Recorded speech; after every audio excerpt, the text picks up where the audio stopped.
Hello everyone, welcome back to my channel sparkling Sayani. আশা করি সবাই খুব ভালো আছেন, সুস্থ আছেন, আর আমরাও খুব ভালো আছি। তো এর আগের ভিডিওতে আপনাদের সঙ্গে শেয়ার করেছিলাম আমাদের দুবাই ঘোরার ভিডিওটা। যদিও খুব একটা কিছু লম্বা প্ল্যান ছিল না, আমাদের ওই 10 ঘন্টার লেওভারেই যতটা সম্ভব ঘুরেছিলাম। তবে এক্ষেত্রে একটা জিনিস আপনাদেরকে জানিয়ে রাখি, এই 10 ঘন্টার লেওভারটা আমরা নিজেরা সিলেক্ট করেছিলাম।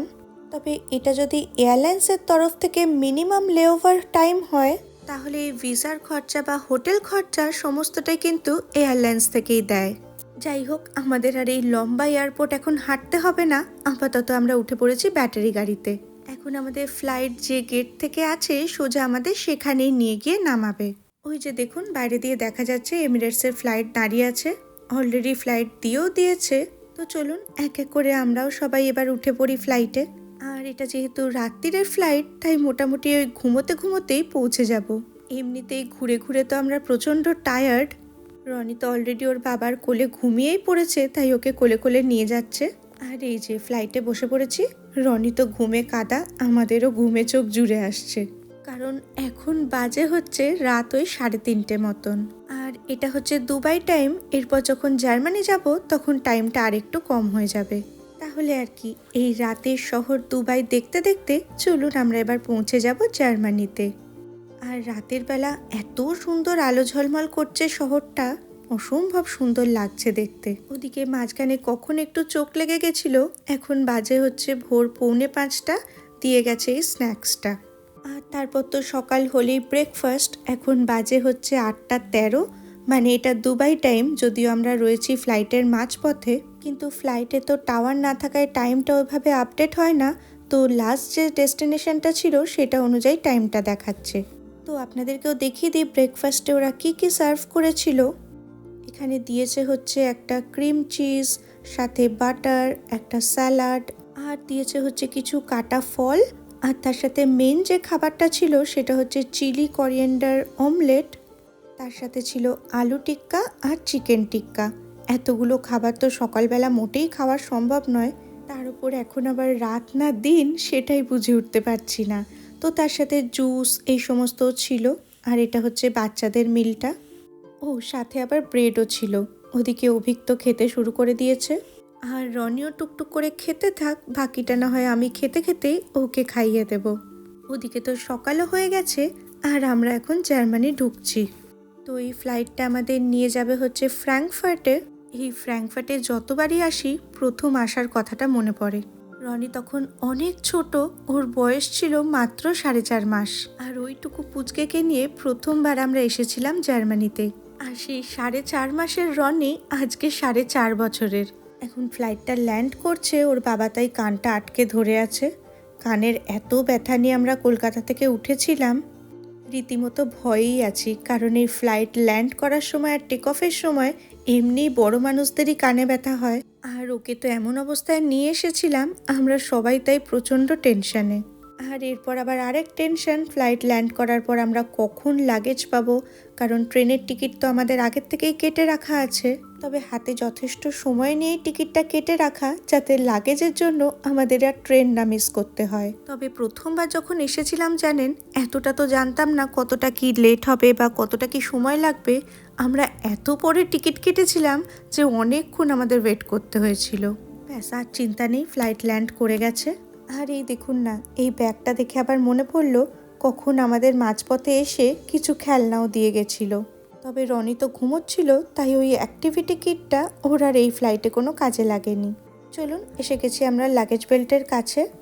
আর এখানে ট্রলি নিতে গেলে আপনাকে কয়েন দিয়ে বা কার্ডে পে করে তারপরেই ট্রলি নিতে পারবেন। আমরা যখন প্রথমবার এসেছিলাম তখন তো এসব কিছুই জানতাম না, আর এই কয়েনও আমাদের কাছে ছিল না। তবে একজন বাঙালির সাথে আলাপ হয়, আর উনি আমাদের প্রচণ্ড হেল্প করেছিলেন। তখনও আমরা 4.5 মাসের রনিকে নিয়ে এসেছিলাম, প্রচুর লাগেজ ছিল, আর এই ট্রলি ছাড়া যাওয়া খুব মুশকিল। ওদিকে লাগেজ আসতে শুরুও করে দিয়েছে। দূর থেকে দেখে ভেবেছিলাম এটাই হয়তো আমাদের লাগেজ, কিন্তু দেখলাম না, ওটা আমাদের নয়। এই এক বড্ড গন্ডগোলের জিনিস, এখানে এত লাগেজ আর সবই প্রায় সেম টাইপের দেখতে, তার মধ্যে আবার বোধহয় 2খানা বেল্ট করে দিয়েছে। এই বেল্টটা রনিকে দেখতে বললাম, এই বেল্টে যদি আমাদের লাগেজ আসে আমাদের যেন জানায়। দিও না কিন্তু মামা।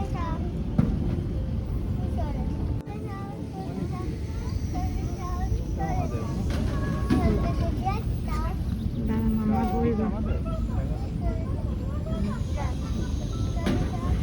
উল্টে পাল্টে কি অবস্থা দেখছে।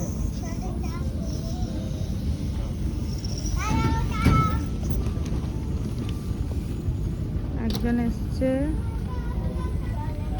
ওই যে আরেকজন এসে গেছে পরপর। চলো।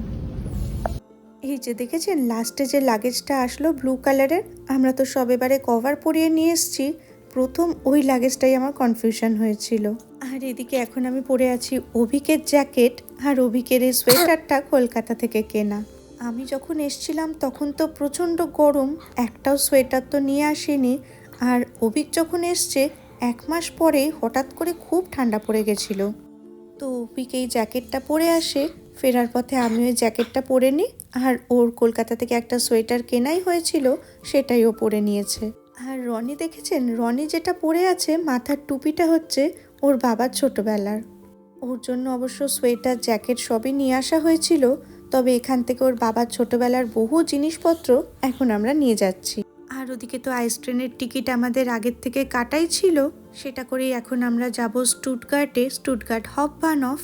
আর ওখানেও রয়েছে লম্বা বিশাল হাঁটা, তো তার জন্য এই গাড়িটা পেয়ে গেছি, খুব সুবিধা হয়েছে। রনি তো এই গাড়িটা প্রচণ্ড চড়তে ভালোবাসে, আর আমাদের কাছে এত লাগেজ ছিল এই গাড়িটা না পেলে আমরা দাঁড়িয়েই থাকতাম। আর এখান থেকে তো উবান করেও আমাদের বাড়ি যাওয়া যায়, কিন্তু এবারে আমরা ট্যাক্সি বুক করে নিয়েছি। ব্যাস এখান থেকে আর ওই মিনিট 10 মতন। বাড়ি চেঞ্জ হয়ে গেছে। হায় রে, দেখ বলছে এটা নতুন বাড়ি, অন্য কালার ছিল, দরজাটা চেঞ্জ হয়ে গেছে।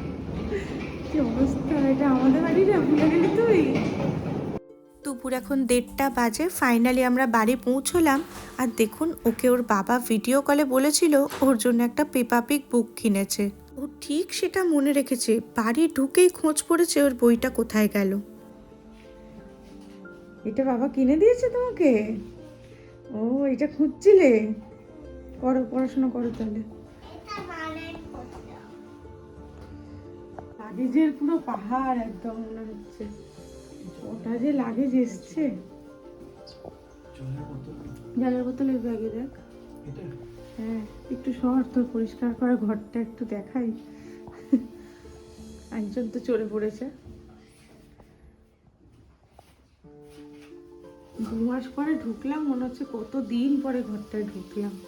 আপনারা তো জানেনই আমি কলকাতায় আসার 1 মাস পর অভিক এসেছিল। আর দেখুন না, বেরোবার আগে গোটা ঘর কি সুন্দর করে পরিষ্কার করে রেখে গেছে।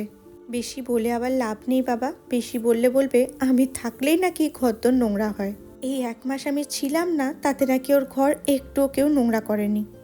আর এদিকে আমার গাছগুলো, ও তো 1 মাস জল দিয়েই গেছিল, বাকি 1 মাসে পুঁই শাকটা দেখলাম ভালো আছে, বাকি আমার লঙ্কা গাছ, লেবু গাছ সবই দেখছি একদম শুকিয়ে গেছে। তো দেখি জল দেওয়ার পর ওদেরকে আবার তাজা করা যায় কি না।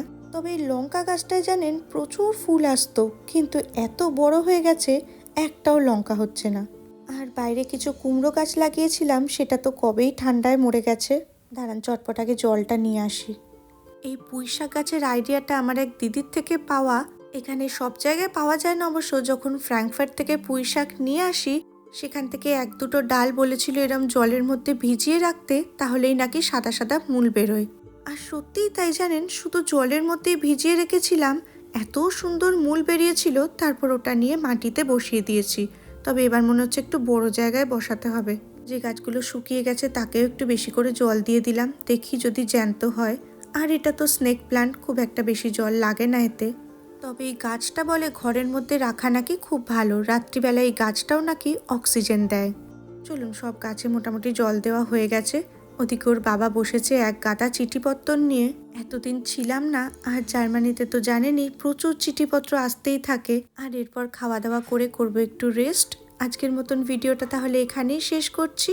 সবাই খুব ভালো থাকবেন, সুস্থ থাকবেন, আনন্দে থাকবেন। আপনাদের সঙ্গে আবার দেখা হবে খুব তাড়াতাড়ি। টাটা।